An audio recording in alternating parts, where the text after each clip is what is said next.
The movie begins by showing John Kane desperately trying to evade members of a drug cartel mafia.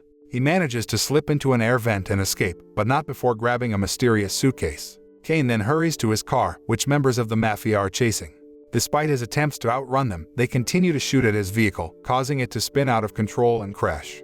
As he lies unconscious in a hospital, Kane undergoes surgery. When he wakes up, he suffers from amnesia and has no memory of his past. Doctors informed him that his name was John Kane and that he had been in a serious car accident that caused his amnesia. Not long after, a woman named Anna introduces herself as Kane's wife, claiming to have known him for years. However, Kane has no memory of Anna and cannot trust her without proof of their relationship. The scene shifts to a burned-out house, where DEA agent Ethan and his team are investigating. Upon arriving at the scene, they find a badly burned body difficult to identify. However, after discovering a secret door beneath the house, Ethan becomes convinced that Kane is still alive and flees the house before it is set on fire. He then urges his team to gather clues and find Kane's location quickly. As Kane recovers in the hospital, Anna tries to help him regain his memories by reminding him of their shared experiences. She talks about his birthday, their vacations in Europe, and the cities they've visited together. When Kane asks about his family and loved ones, Anna tells him he has no one left but her. During this conversation, a middle-aged man named Eddie enters the room and greets Kane, claiming to be one of his closest friends. Eddie asserts that he has known Kane for years, and their relationship is like family. Despite these claims, Kane is unable to remember Anna or Eddie and remains hesitant to trust them. After greeting Kane, Eddie leaves the treatment room and goes to speak with Dr. Garza about Kane's condition. The doctor tells him that it is uncertain when Kane's memories will return, and that they must wait for his recovery. However, Eddie is unwilling to wait and demands that Dr. Garza inject Kane with a special drugs to restore his memories. He threatens to harm Dr. Garza's son if he does not comply, leaving the doctor with no choice but to agree. It is unclear what the relationship is between Eddie and Kane, but Eddie is desperate to get his hands on the suitcase that Kane was hiding before the car accident. That night, Dr. Garza and two nurses arrive in Kane's room to administer the memory-restoring drugs. As Dr. Garza prepares to inject Kane, he becomes suspicious of the doctor's actions and fights back. After knocking out the doctor, Kane changes his clothes and grabs a gun from Anna's bag. He then asks Anna to leave the hospital with him, as he is certain someone is after him. Despite Anna's claims of being his wife, Kane remains skeptical and wonders if she is part of a conspiracy against him. As Kane and Anna enter the elevator, a young man from another floor joins them. Kane initially does not suspect the man, but when he sees him secretly taking out his phone, he realizes that he is one of Eddie's men. Kane quickly knocks the man unconscious. However, the man has already reported Kane's location to Eddie and his other men. When Kane and Anna reach the ground floor, they are confronted by one of Eddie's men and forced back into the elevator. However, the elevator suddenly malfunctions due to the power being cut off by Eddie and his men. In order to escape, Kane and Anna climb out of the elevator's roof and onto the top of the hospital building, using a cable rope.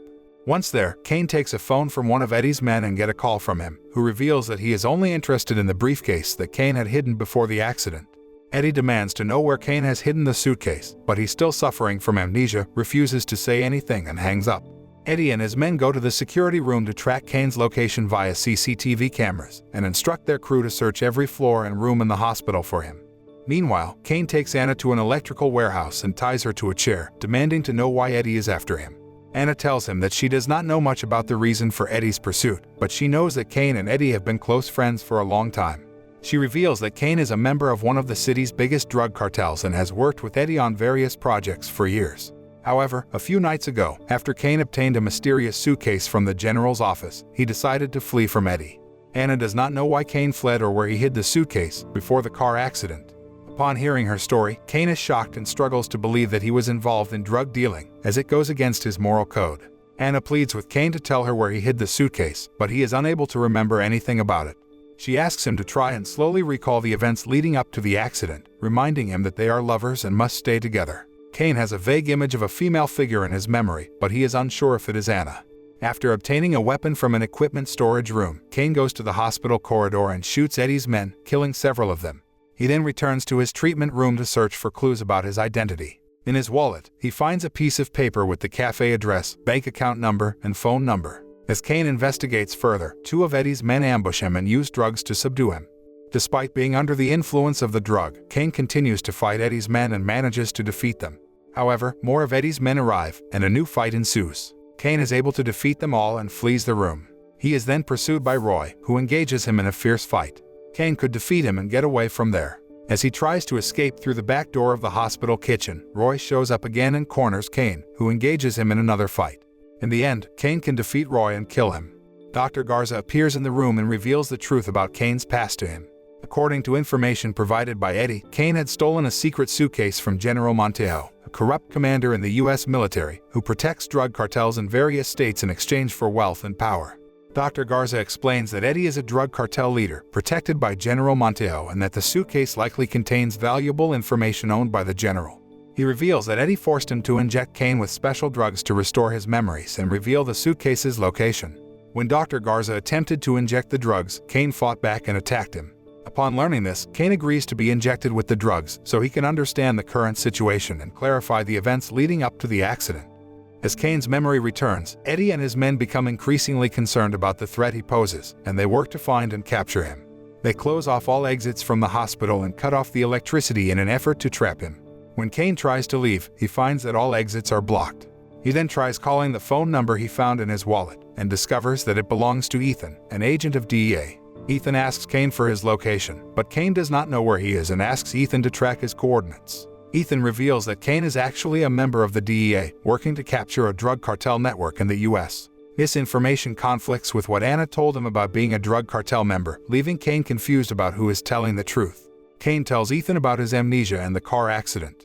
However, the phone signal suddenly drops, and Ethan cannot trace Kane's location due to the satellite phone he is using. Kane goes to a hidden room on the hospital roof and discovers that it is where Eddie's men manufacture and store cocaine for distribution in the U.S. Kane goes to see Anna in the warehouse and asks her about the hospital's involvement in the drug trade. She admits that the hospital has been working with Eddie's cartel for years in order to pay off debts to investors and increase profits through illegal drug sales. She reaffirms that he is a drug dealer who works with Eddie and General Montejo. On the night of the car accident, he was supposed to hand over the briefcase to the general as part of a deal but fled with the suitcase instead. Soon after, two of Eddie's men attacked them, leading to a fight.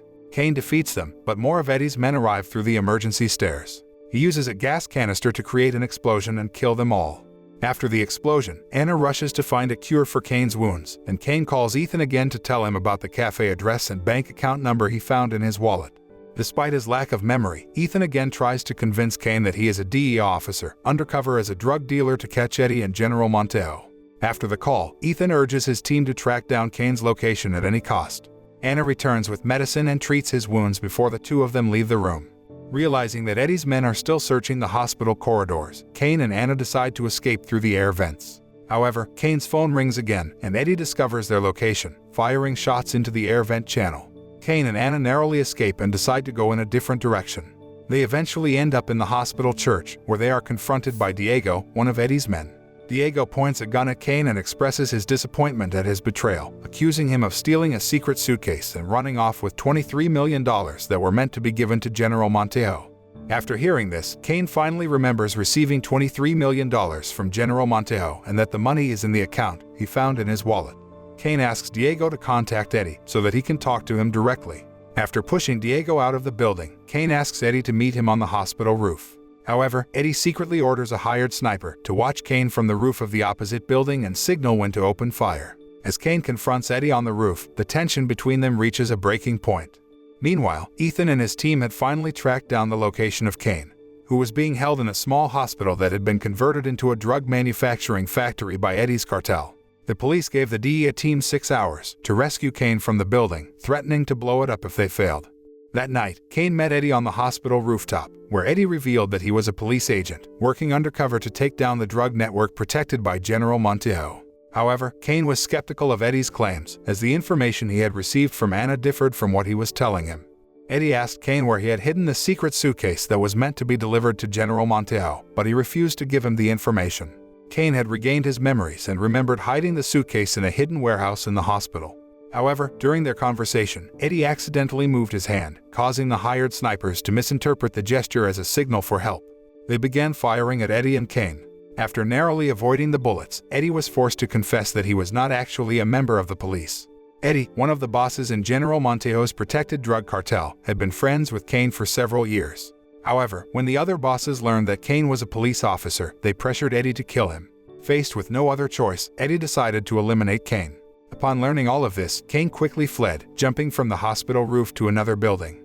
He contacted Ethan, revealing that he had regained his memories of his mission as a DEA agent, though he had not recovered all of his memories. Cain admitted that he had gone rogue from his DEA mission and had planned to keep the money he received from General Montejo for himself.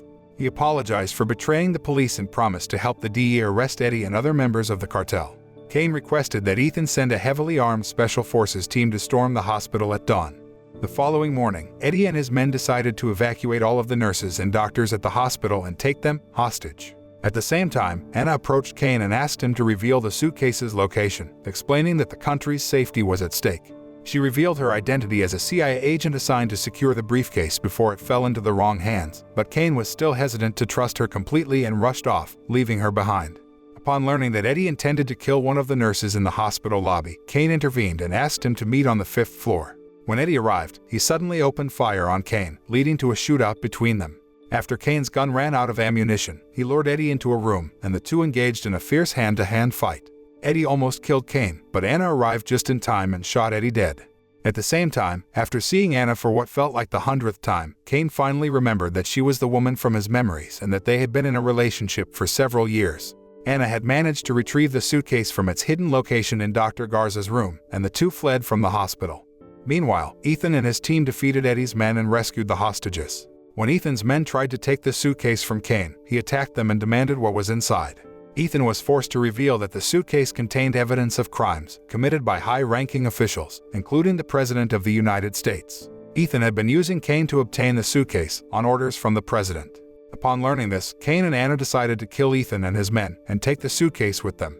They planned to expose the corrupt officials by giving the suitcase to the press and starting a new life somewhere else with the $23 million he had in his account.